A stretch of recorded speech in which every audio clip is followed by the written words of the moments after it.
여러분이 거룩한 산 제물이 되어서 우리 주님께서 기뻐 받으시는 제물이 될 수 있길 간절히 바랍니다. 한 15년 전쯤 된 것 같습니다. 아침에 뉴스를 켜보니까 속보로 이제 자막이 떴는데 한 유명한 여배우가 극단적으로 선택을 한 거예요. 뭐 이름을 제가 얘기하면 다 아실 만한 그런 배우였는데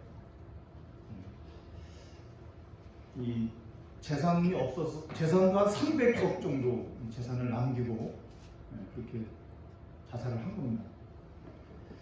뭐 지금 생각해보면 300억이면은 진짜 이자만 가지고도 살아도 충분히 뭐 살 수 있는 그런 금액의 돈인데 이 어마어마한 돈을 남기고 간 겁니다. 뭐 경찰이 이제 조사를 했겠죠. 왜 자살을 했는지에 대해서 뭐 여러 가지 이제 추측성 그런 보도를 했지만 정확한 원인에 대해서는 알 수가 없죠. 그거는 그 사람한테 가서 물어봐야 아는 거니까. 그러나 이제 분명한 것은 뭐냐면 정신적인 그 압박 이게 굉장히 많았던 것 같아요. 스트레스가 많았던 거죠. 결국 인간이라고 존재는 이 정신적인 문제가 굉장히 중요하거든요. 아마도 뭐 저도 그때 충격을 받았지만은 아마 대부분의 국민들이 다 충격을 받았을 겁니다. 근데 더 안타까운 것은 친동생도 가수고 배우였는데 2년도 채 안 돼가지고 또 누나의 뒤를 따라서 극단적인 선택을 했습니다. 둘 다 40을 넘지 못하고 40 전에 이렇게 이제 죽음을 당했는데 참 안타깝습니다. 또 더군다나 이제 자식들도 둘이나 있었고 뭐 이제는 꽤 많이 컸죠. 간혹 가다가 이제 딸이 뭐 이렇게 기사에 나오기도 하더라고요. 그러니까 워낙 유명했던 배우였다 보니까 뭐 부모님이 물려준 돈은 이제 꽤 많으니까 뭐 먹고 사는 데는 문제가 없었겠지만 그 충격에서 뭐 과연 헤어날 수는 없겠죠. 아무리 뭐 잘 살아도. 어제도 엊그제인가요? 민주당 대표 이재명 대표의 비서실장까지 했던 이 한 사람이 또 자살을 했어요. 자기 자택에서. 이 이재명 씨가 도지사 할 때, 도지사를 그렇죠. 도지사 할 때죠. 비서실장 됐던 사람이었으니까 굉장히 고위직이죠.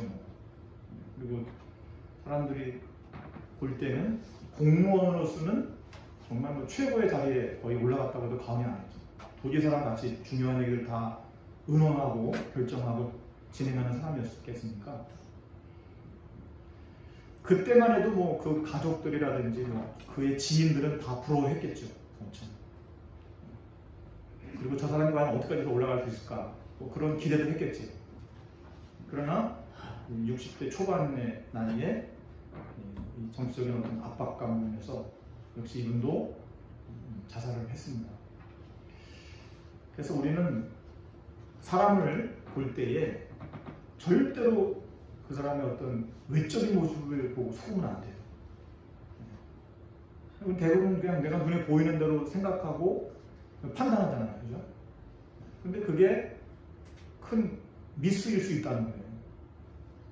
그래서 항상 우리가 사람을 볼 때 표면만 보는 것이 아니고 그 사람의 내면을 볼 수 있는 그런 안목이 필요한 겁니다. 또 절대로 외적인 부분에 속으면 안 돼요. 아무리 그 인생이 화려해 보이고 대단해 보이고 부러워 보여도 거기에 속으면 우리도 그 길을 갈 수 있다는 것을 꼭 명심해야 하는 것입니다.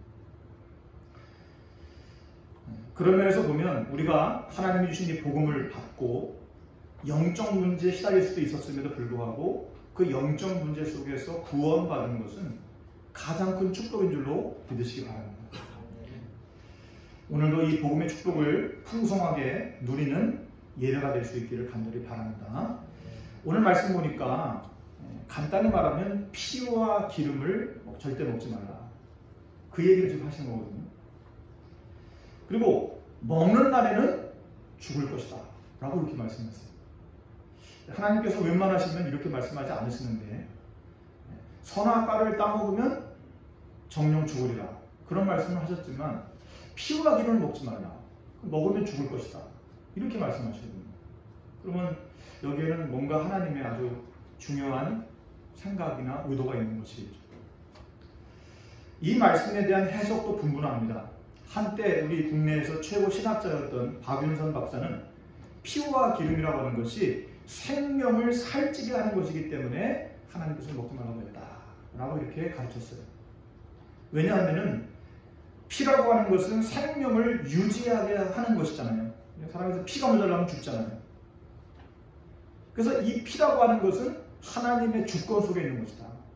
하나님의 권한에 있는 것인데 왜 그걸 사람이 손을 대려고 그러냐. 그래서 먹지 말라고 하는 것이다. 기름이라고 하는 것은 생명을 살찌게 하는 것이다. 그거는 하나님께 드려야 되는 것이다. 하나님께 드려야 되는 것인데 하나님께 드리지 않고 먹으면 그래서 죽는다고 말씀하신 것이다. 이런 식으로 해석을 했어요. 물론 뭐 일리가 있는 해석입니다. 또 어떤 건강을 또 연구하는 학자는 피나 기름 속에는 우리 몸에 안 좋은 성분들이 들어있기 때문에 먹지 말라고 하는 것이다. 여러분 혈액 안에는 좋은 성분도 있지만은 안 좋은 성분도 있잖아요. 그래서 우리가 고지혈증 약을 먹고 하는 것도 내 피에 안 좋은 그런 성분들을 최대한 줄이기 위해서 우리가 약을 또 평생 먹고 하는 거 아니겠어요? 그래서 우리가 이 피라고 하는 것이 생명 유지에는 반드시 필요한 것이지만 그 안에 또 좋은 게 있고 안 좋은 게 있는 거예요. 그래서 좋은 것들은 자꾸 늘려나가야 되고 안 좋은 것들은 줄여나가야 되는 거죠. 특히 심각한 것이 여호와의 증인들입니다. 이들은 하나님의 말씀에 사람을 죽이지 말라고 했기 때문에 군대는 우리 못 간다. 왜냐하면 군대 가면은 뭘 배웁니까? 총 쏘는 거 배우잖아요. 포 쏘는 거 배우고. 그러니까 결국 그거는 살인을 하는, 훈련을 하는 거 아니냐. 그래서 우리는 군대를 갈 수 없다.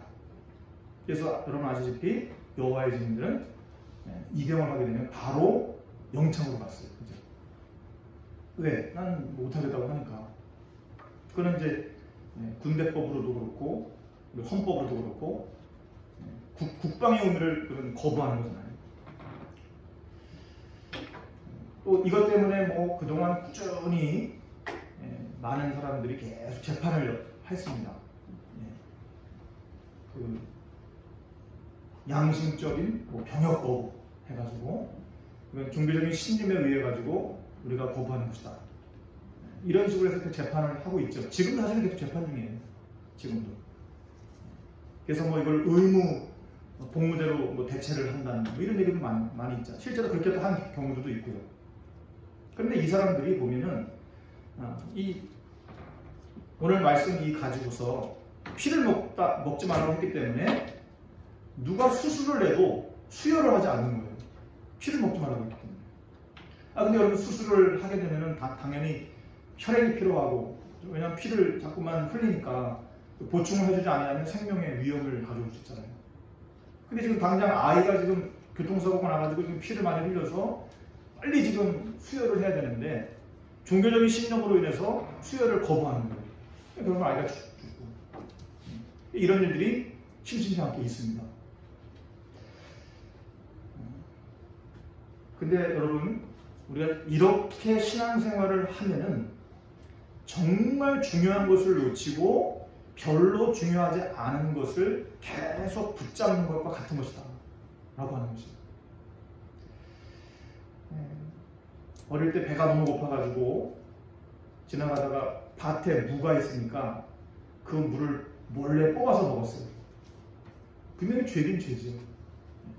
그런데 그거 회개하지 않았다고 해서 하나님께서 너는 회개하지 않았기 때문에 너는 지옥 가야 된다. 저는 그런 하나님이라고 보지 않습니다. 뭐 아이들하고 놀다 보면은 거짓말도 할 수 있죠. 거짓말. 우리가 뭐 어릴 때 뭐 분별 제대로 못하는데 뭐 거짓말 안 할 수 없잖아요. 또 열받으면 또 하게 되는 것이고. 거짓말 안 했기, 너 거짓말했기 때문에 하나님께서 너는 심판받아야 된다. 저는 그러신 하나님은 아니라고요. 다시 말하면 우리가 작은 것에 매여가지고 유대인들처럼 율법을 잘 지켜가지고 구원을 받으려고 하는 그런 생각은 절대로 불가능하다는 것입니다. 여러분, 유대인들은 율법을 지켜서 행해가지고 구원받을 수 있을 것이라고 생각했단 말이죠. 그래서 철저하게 율법을 지켜보려고 했지만 율법을 다 지킬 수도 없고 그걸 지킨다고 해서 구원하는 것이 아닙니다. 그래서 하나님께서는 우리를 은혜로 구원하시기 위해서 직접 이 땅에 찾아오신 거죠. 그래서 우리는 복음을 믿고 그 복음을 의지해서 하나님 앞에 나올 수가 있는 것입니다. 그러니까 눈에 보이는 작은 것 때문에 눈에 안 보이는 더 큰 것을 놓쳐서는 실패할 수밖에 없다는 거예요. 여러분, 진짜 문제가 뭔지를 알아야죠. 진짜 문제를. 유대인들은 다 알고 있는데 하나는 몰라요. 왜 인간이 멸망받을 수밖에 없는지에 대해서 몰라요. 다시 말하면 사탄의 존재를 모른다는 겁니다. 인간의 원죄라고 하는 근본 문제를 모른다는 것이에요. 그러니까 자꾸만 다른 거 붙들고 있는 다른 거.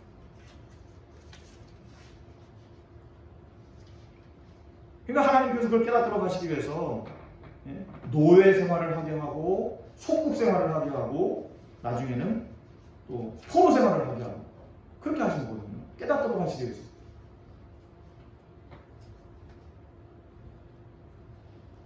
오늘 저와 여러분이 오랫동안 숨겨져 있었던 내 과거의 영적 문제를 만약에 가지고 있다면 오늘 하나님의 말씀을 통해서 그 영적 문제가 치유되는 이 시간 될 수 있기를 주님으로 축복합니다.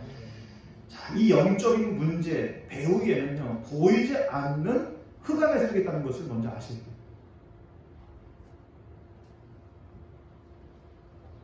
예를 들면 암에 걸린 사람이 급성으로 물론 암이 오는 경우도 있죠. 그러나 대부분은 이미 이전부터 몸에 가지고 있었던 것이 점점 자라가지고 문제가 없습니다. 그렇죠. 그거를 내가 빨리 인지를 하고 그걸 빨리 치료를 했으면 그렇게 위험한 상황까지는 가지 않는다는 거죠. 근데 그걸 그냥 방치해둔 겁니다. 그냥 방관을 한 거예요. 분명히 몸에 이상 신호가 있었단 말이에요. 수없이 계속. 있었는데 그걸 여러 가지 핑계를 대면서 그 제때 치료를 안 한 거거든요. 어느 날 이제는 그게 더 이상 손을 댈 수 없을 만큼 큰 문제가 된 거거든요.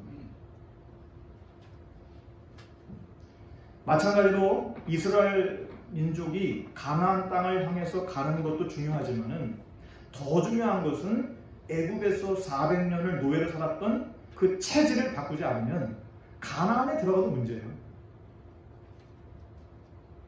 왜냐하면 그 체질은 분명히 밖으로 나오거든요.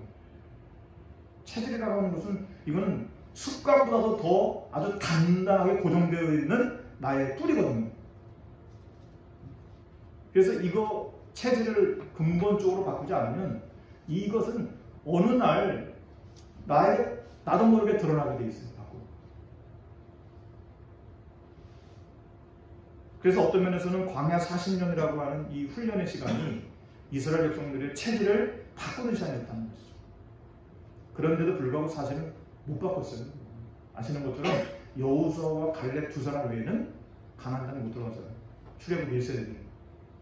이만큼 무서운 거예요. 체질이라고 하는 거죠. 그래서 우리 자신도 내가 혹시나 정말 하나님 앞에서 지금 불신앙하는 체질들이 있다.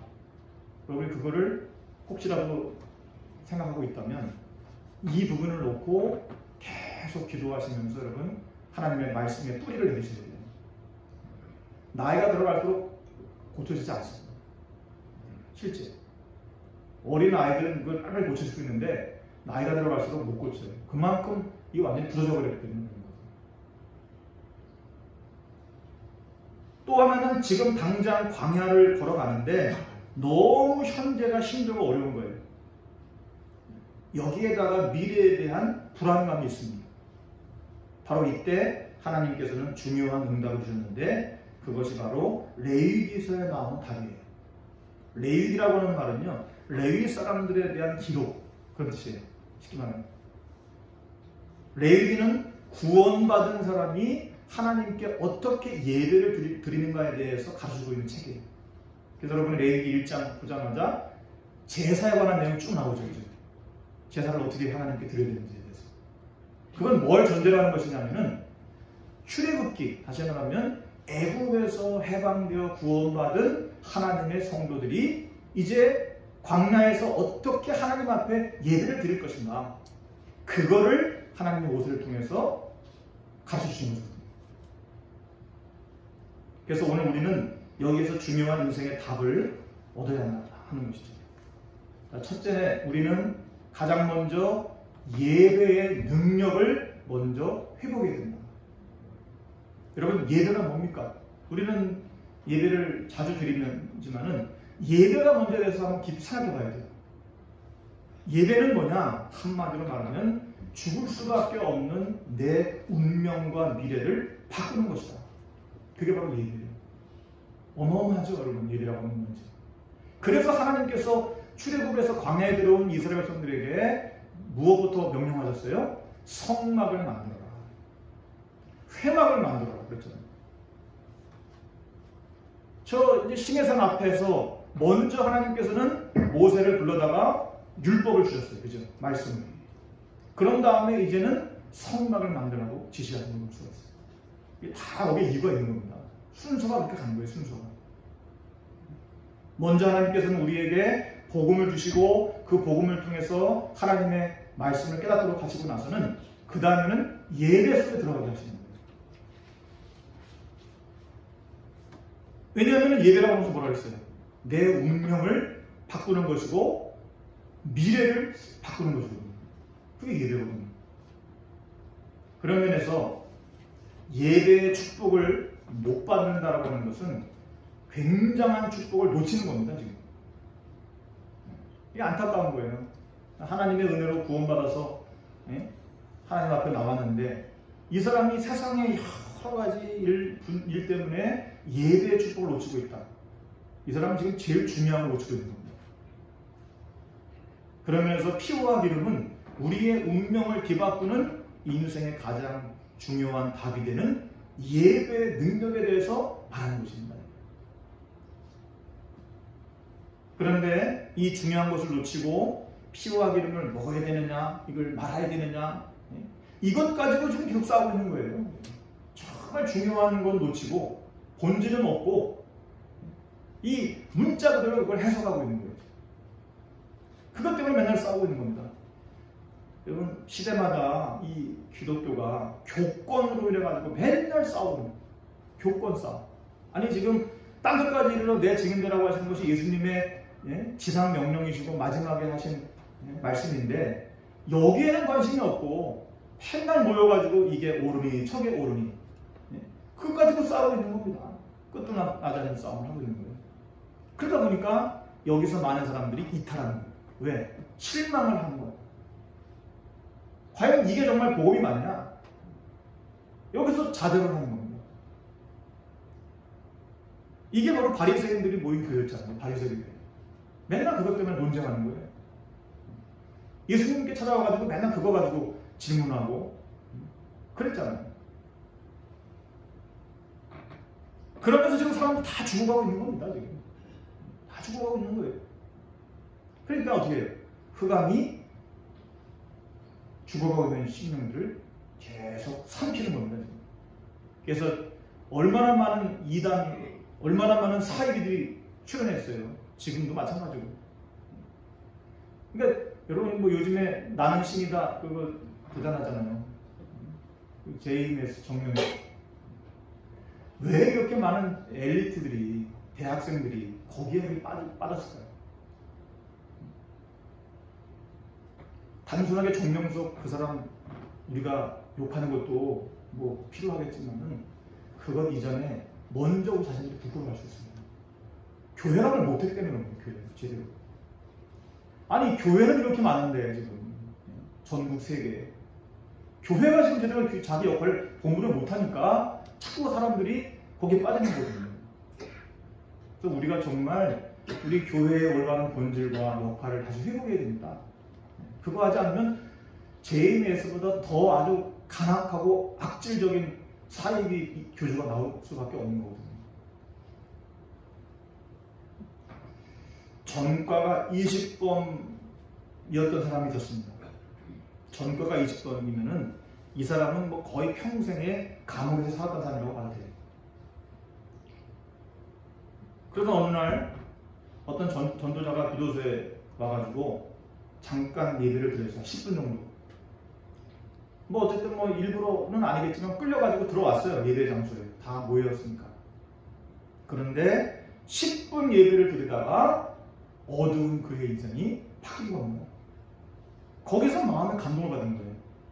자신의 문제가 뭔지를 발견하게 된 겁니다. 여러분, 예배 능력이 바로 이런 것입니다. 아무도 고치지 못하는. 본인이 얼마나 노력했겠어요, 사실은. 그러나 자기 힘으로 안 되니까 20범이나 계속 범죄를 저지른 겁니다. 그런데 아니 예배 10분 드리다가 하나님 앞에 기도하고 찬송하고 거기서 말씀을 5분 정도 들었는데 거기에서 변화가 일어난 거예요. 어떤 사람이 자살을 하려고 철도에 누웠다가 그 옆에 우연히 쪽지 하나가 있어가지고 그걸 봤는데 거기 이렇게 써있는 거예요. 수고하고 무거운 짐진 나라가 다 내게로 오라. 내가 너희를 쉬게 하리라. 지금 이 사람은 지치고 너무 힘들어가지고 이제 하나님 더 이상 살 희망이 없어. 나 이제 죽을래. 하고 죽으려고 지금 철도 옆에 와 있는 건데 이 사람한테 이 말씀 한 구절이 정말 인생에서 최고의 복음이었던 거예요. 거기서 마음 바꾼 겁니다. 이 사람이 누구냐? 그 유명한 인도의 맨발의 성자로 불려졌던 썬다식이라고 하는 사람이에요. 이런 사람이 있습니다. 이 썬다식.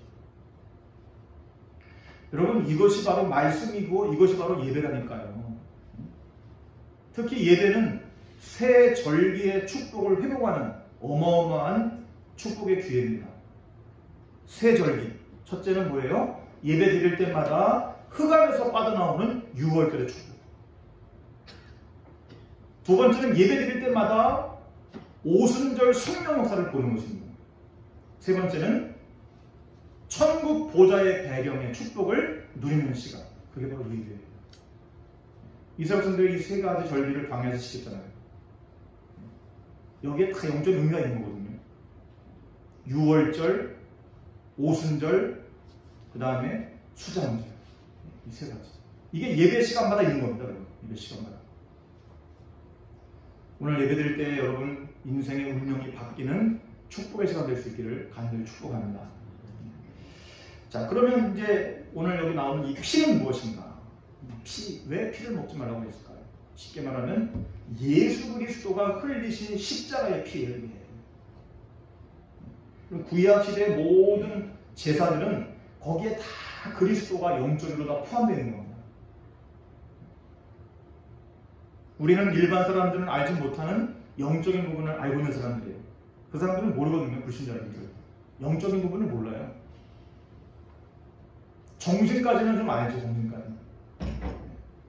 그러니까 정신과 의사도 있는 거 아니겠어요? 그런데 아니 정신은 눈에 안 보이는 건데 그거 있다고 생각하는 사람들이 영에 대해서는 인정하지 않아요. 그건 뭐예요? 영을 모르게 하는 거죠. 영이라고 하는 걸 모르게 하는 사탄이 있는 겁니다. 왜냐면 그걸 알면은 하나님 만나거든요. 그래서 못 만나게 하려고 영적인, 우리 인간의 영적인 존재인데 그걸 모르게 하는 겁니다. 지금 계속. 정신만 자꾸 건드려요. 정신만. 근데 여러분 정신만 건드려가지고는 절대로 영적인 문제 치료가 안 됩니다. 왜냐하면 영적인 것이 근본이거든요. 근본. 본질.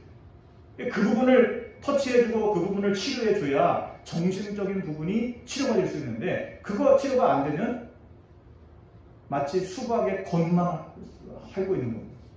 그 속에 진짜 맛있는 수박이 있는데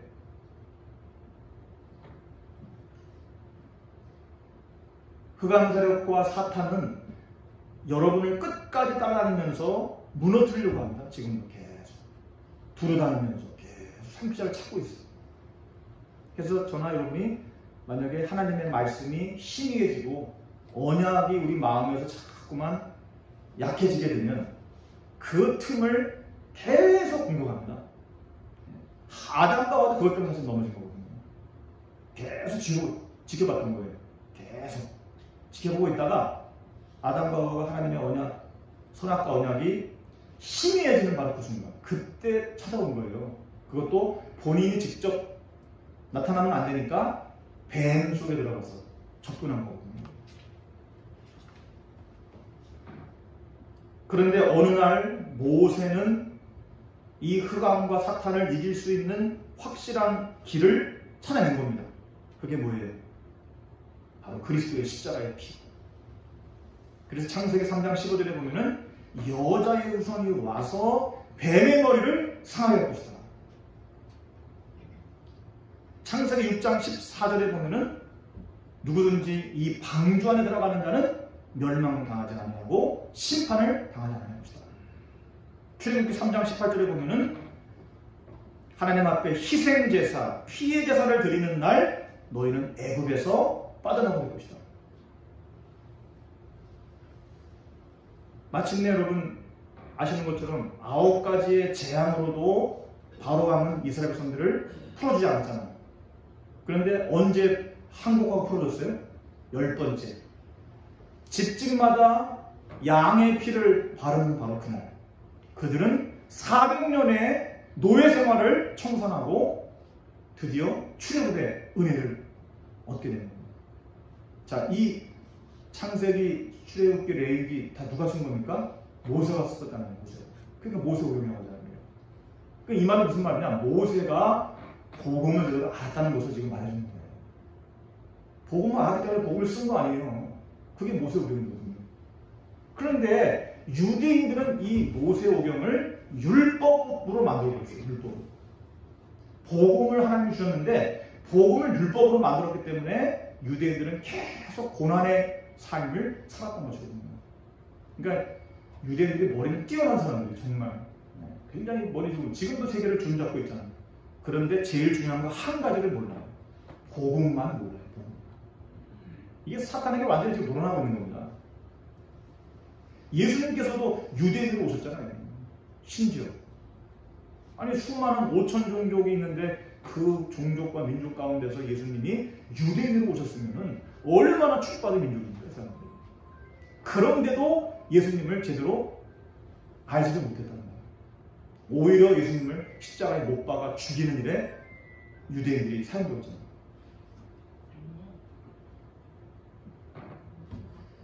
지금도 전 세계에는 뉴에이지라고 하는 이 종교가 세상을 휩쓸고 있습니다.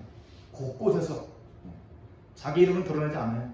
그런데 모든 분야에 다 뉴에이지 운동에 여기 들어가는 사람들이 많습니다. 지금. 그런데 이 뉴에이지의 시작이 뭔지 아세요?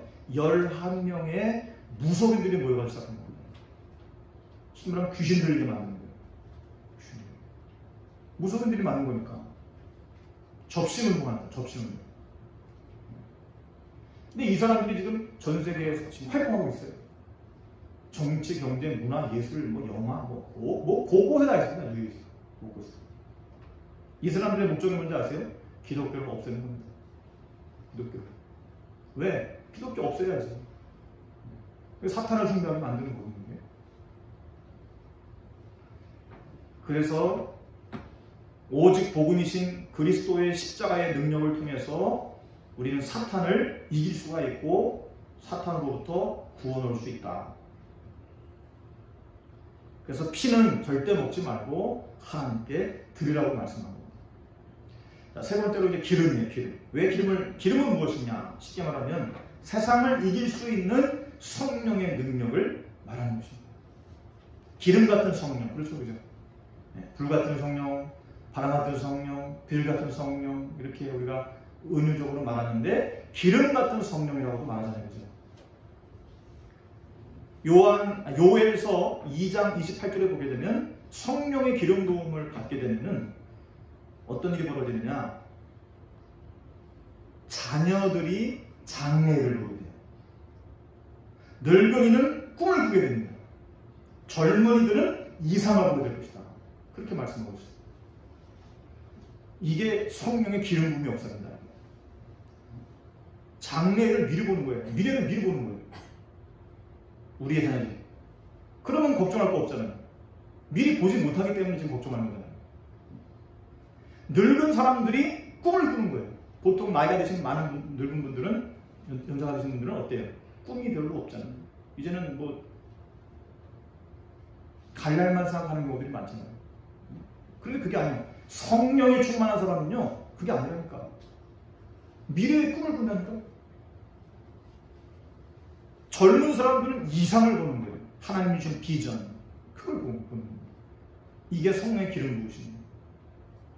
그런데 이 약속의 말씀이 성취가 되었어요. 언제? 요엘 선지자 시대 때 하나님이 요엘 선지자를 통해서 주신 말씀인데, 이게 지금부터 2000년 전 오순절 마가다락 땅에서 이게 실현되었다는 사실이에요. 성취되었다는 사실. 그러니까 이 사람들은 밖에서 볼 때는 별로 힘도 없어 보이는, 배경도 약해 보이는 사람들이었는데, 로마가 생각할 때는 저것들 조금 힘들게 하고 어렵게 하면은 저것들은 흩어질 것이라고 생각했어요. 근데 그게 아니었어요. 그 사람들 안에 무엇이 있는지를 몰랐던 거죠. 그래가지고 어마어마한 박해와 협박을 다 견뎌내면서, 이겨내면서 마침내 오히려 로마를 복음으로 정복해버린 거예요. 이게 바로 성령의 기름 부으심의 능력입니다. 여러분은 바로 이 성령을 받으신 분이신 줄로 믿으시기 바랍니다. 그러니까 하나님 여러분 왜 성령을 주셨을까요? 왜 성령을 여러분에게 보내주셨을까요? 여러분을 통해서 여러분이 있는 현장을 살리게 하시기 위해서, 그래서 성령을 주신 거예요. 그걸 아셔야지, 이유를. 왜 하나님이 내게 성령을 부어주는지를 알아야 될 거 아니에요, 목적을.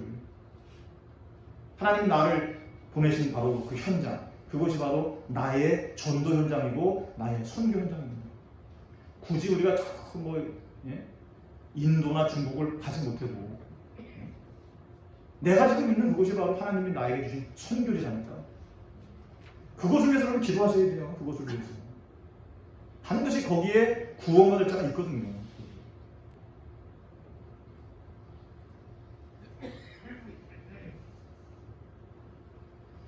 이제 오늘 말씀 마치려고 합니다.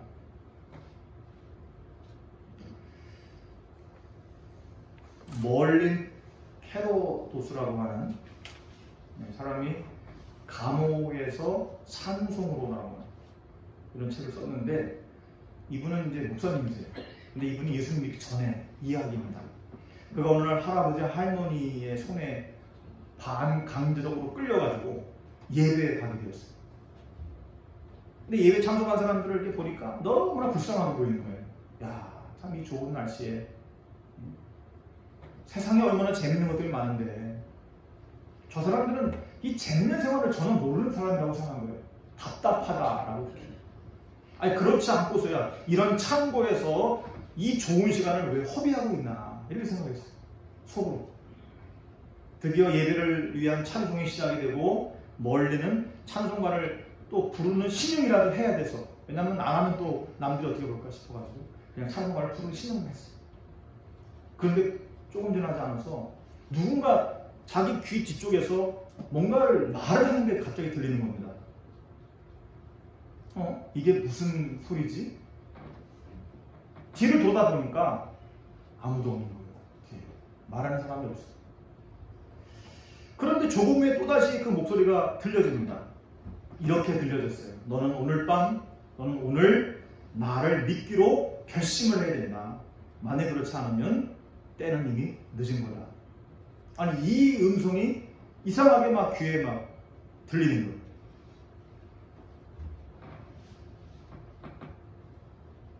그래서 처음에는 머리를 흔들면서 이게 환청이 들리나, 이렇게 생각을 한 거예요. 그런데 얼마 되지 않아서 그는 이것이 하나님의 음성이라고 하는 것을 느끼게 됩니다. 그래서 마침내 하나님께서 나를 아시는구나, 내 마음을 아시고 내 생각을 아시는구나, 이런 고백까지 하게 된 거죠.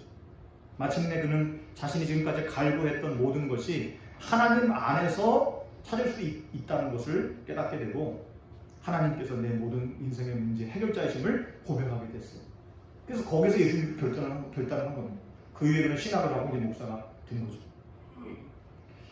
여러분, 예배 시간에 하나님은 함께 하시며 그 사람을 새롭게 변화시키고 거듭나게 하시는 줄로 믿으시기 바랍니다. 그래서 오늘 여러분 여기 나오신 분들은 최고의 지금 축복을 받은 분들이 있어요. 이 자리에 계시기 때문에. 바라기는 오늘부터 다시 한번 참된 예배를 회복할 수 있는 우리 모두가 되기를 간절히 바랍니다. 그래서 예배하는 중에 성령의 능력을 회복하시고 무엇보다 보혈의 능력을 회복하시고 또 병든 부분들이 있으면 치유되는 놀라운 역사가 일어날 수 있기를 간절히 바랍니다.